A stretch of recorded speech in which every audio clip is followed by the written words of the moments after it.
the ever alluring chapter of when the villain just decides to step up their game and really just, screw all their minions and pawns and, and subjects. Time to do it themselves. They're going to step out and finally do things at their own hand.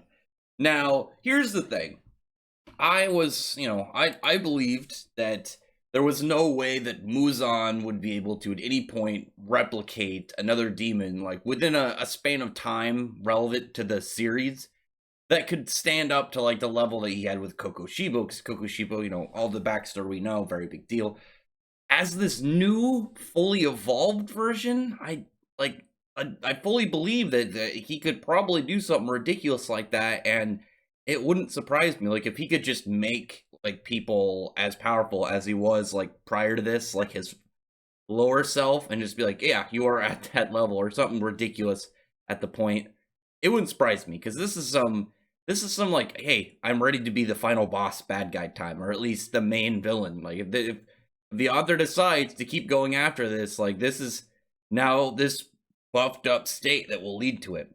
And I really like the teeth all over. I want to see him just just in a wrestling match with the War Devil from Black Clover once he got all this, he's got all the mouths over him as well. Well, the thing about that I really liked about the panel is, okay, actually let me get to the actual content of the chapter first before I just run over this entire thing of just talking about how cool Muzan looks and this newer version of himself. But as it was, you had the birds going out saying like, news report, we got to get some information out to you. Now Tanjiro knows that Genya and Tokito, I always want to say Taquito, are dead. He's lost two more friends.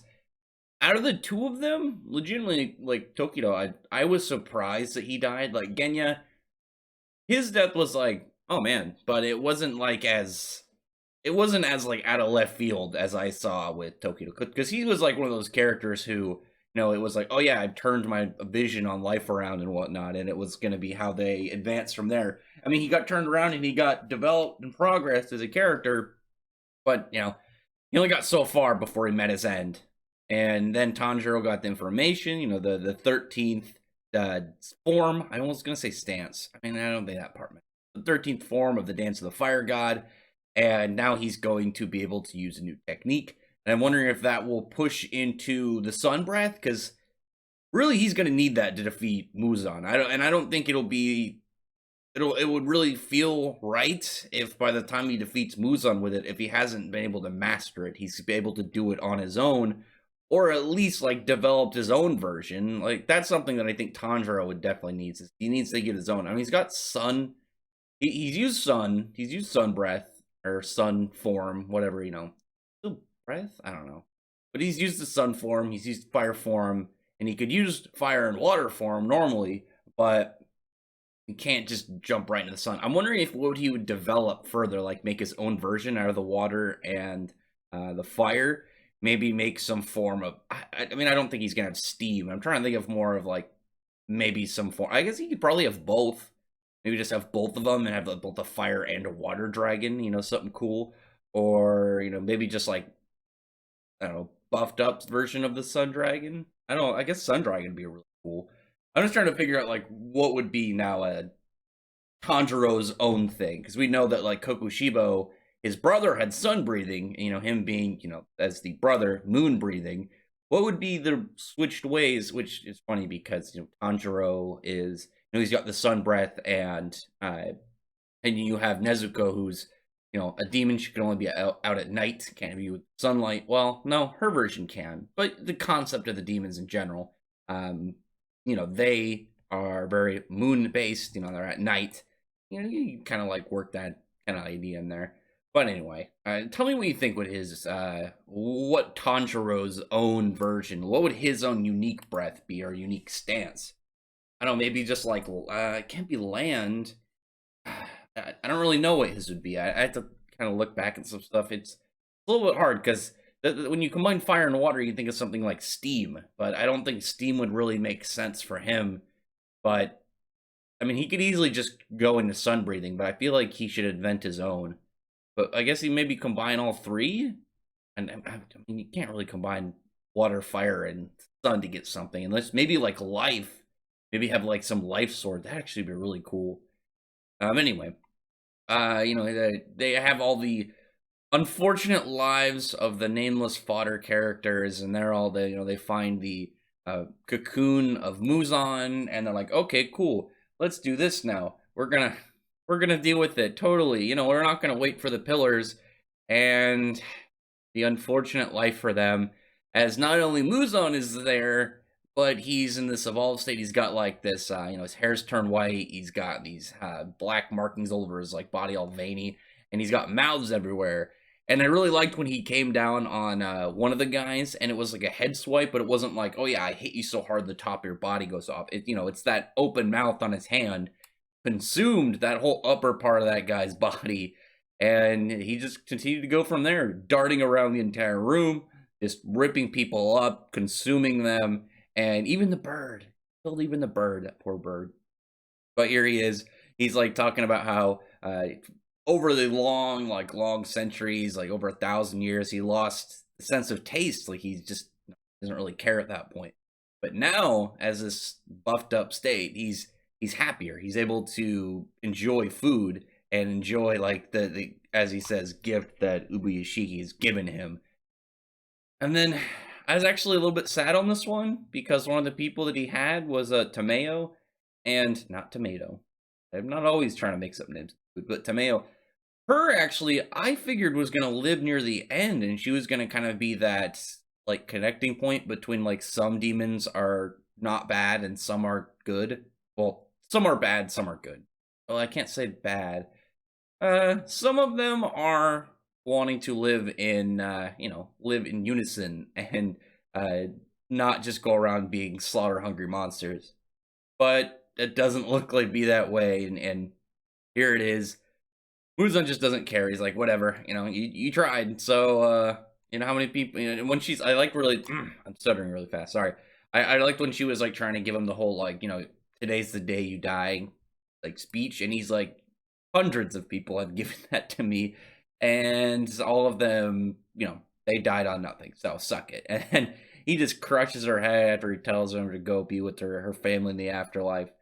And all these characters, like, what are they gonna do at this point? They're kind of screwed over. And here it is. There's one part where Muzan, when he says like he's willing to make Ubuyashiki's child like into a demon, he's like trying to be a little bit merciless. And there's a part when he's just kind of like moving around, and one of the guys, he's gripping down, he's biting onto himself. He's just pissed off. I'm trying to remember right now if this is that one guy that worked for Tamayo, or if this is a guy getting turned into a demon, and maybe Muzan has learned how to, in this buff state, learned how to do it in a way from ranged and not have to directly give it to him. Like maybe he's figured out like a way to make like a thin layer of blood mist, and they can, he can turn people into a demon against their will from a distance. But here he is now. He's saying like pretty much he's going to end the demon slayers tonight. He's not just gonna like retreat, pull out, and he's fully ready to just eradicate them today. They're gone, and it makes me wonder because it's that whole it all ends here mentality from him that makes me think this is the last arc. Like I was like, okay, maybe he can get out. He's in an evolved state. He's like a level beyond what he was even before. And, he can make new moons. He can make a new upper moon crew. Just figure out some, like, worthy people, convert them, maybe either do it against their will or give them the option of either death or turning into a demon. He's going to eventually find some people that are willing to do that. Or he could, just turn somebody into a demon and then just assist them in feeding. Because we know that they will get stronger the more people they eat. And really, as long as they stick with Muzan, then they could, run through entire villages and just consume people in mass. So that whole question right there makes me understand that there's the possibility that the series is that it's at those final steps, but also the author might continue it. This is the year for Kimetsu no Yaiba, and really as long as the anime keeps up the level of quality that it's in, the level of animation and just like effort that they're putting into this, the show, then it will keep going, because it's not like it's like, oh yeah, it's just gonna stay this way and then it will be forgotten about. As long as it gets good, good season two, the manga sales are gonna keep going, and I'm pretty sure that it's gonna outsell One Piece this year. So if that happens, you gotta keep going. This series will become a force to be reckoned with, and it would be really weird for it to get that popular and then they're just like, oh no, we're just gonna let it end here. It's like, I understand that you can end stuff at a good time, but keep in mind, the when something's got this much potential, you can't just let it die off like that, especially as early as, because it's not like Kimetsu no Yaiba is at like, oh, chapter 592. You already got a lot of it. It's only at 180. I mean, the series is only what, 4 years old? I mean, you could easily go like double, if not more, of the series. And again, keep this in mind when it's like, well, what comes after Muzan? Keep this in mind. There are other countries, because they've already established that the other countries exist. They've talked about them already in the series before. And so you can have other demons exist, like other countries' version of demons. Like you could go to a different land, and instead of like the Japanese demons, maybe you have like Russian demons, South American demons, whatever area you go to, and maybe the person that that turned Muzan turned more across different lands, and you have like essentially you can have different demon slayers of different cultures. I think the thing about that'd be really cool is, you get lots of fun characters. You bring in other countries of. I want to see like other characters of demons. Like, oh, what will the artist do with like the concepts of, again, like a demon from a different country, their style? Because when you have something as kind of like widespread through a culture as like a demon, you get lots of crazy variations in designs. It's like dragons. Like dragons are very widely held as a concept through different cultures. You got a giant winged serpent like creature, and I know like you get like Western dragons. You get the Eastern. You get like all the I don't want to say South America. I know like a lot of South American ones, they have like covered in feathers. And they look kind of like weird, kind of like a raptor dragon, like the feathery raptors, but all spooky like that, like what, Quaxacodal. You get a lot of fun variations of stuff that you can work with as a writer. But we will see. That whole thing is up entirely to speculation on what the author wants to do and what her plans on, that probably only her and a couple others really have on lock. But we will see. I'm hoping that the thing about it that kind of makes me think that it's not going to end here is everybody is like all beaten up, and it'd be kind of hard for them to defeat this super buffed Muzan while they all had so much trouble with all the upper moons while at full kind of like charge, full energy, and then now they're almost all beaten up. Like there's only a couple of them that aren't drastically damaged and should be exhausted.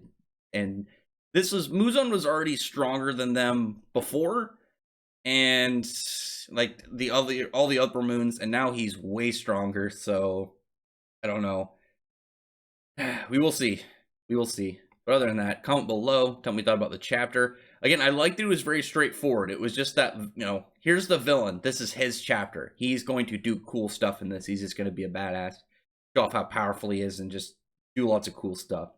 I wonder what other abilities he has other than this, because he's got to have a couple more skills than just have all these cool blade or like fanged limbs all over his body, all these mouths, breaking blades with your strength. And other than that, comment below, thumbs up the video from the like button, subscribe button, and check out my other videos. But I appreciate everyone who's already subscribed, and I thank you all for listening. Bye.